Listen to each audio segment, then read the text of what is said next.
আজকে তোমাদেরকে খুবই জাগ্রত মায়ের মন্দিরে নিয়ে এসেছি। এই মায়ের নাম হলো বড় মা।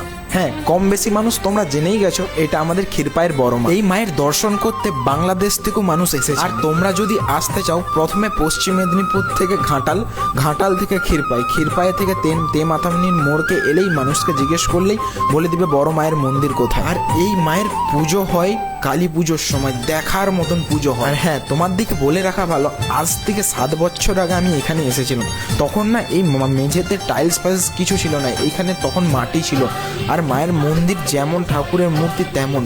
তোমরা মাকে একবার সামনে থেকে দেখবে, মায়ের বিশাল রূপ, বিশাল। এই মায়ের কোনো পুরোহিত নেই, অমাবস্যার দিনগুলোতে শুধু থাকে পুরোহিত। আর মায়ের মন্দিরে কোনো ছাদ নেই, টিনের সেট দিয়ে ঘেরা। যেমন মায়ের নাম তেমন তার রূপ। জয় মা কালী। তোমরা দেখতেই পাচ্ছ মায়ের এখানে হোম হয়, আর এখানে মোমবাতি ধূপ মায়ের উপলক্ষে জ্বালায়। মায়ের মন্দিরের পাশেই আবার একটা মন্দির, এইটা আমাদের ছোট মা। সত্যি মায়ের যেমন নাম তেমন তার রূপ। এখানে না মানত করলে এইখানে বাঁধে, মায়ের কাছে ধূপ দেখিয়ে এইখানে ধূপের চিকচিকাগুলো মানত করলে এখানে বাঁধে। কাকা, বাড়ি কোথায় তোমার? ভাই বাড়ি। আচ্ছা, এখানে কতদিন থেকে আসো?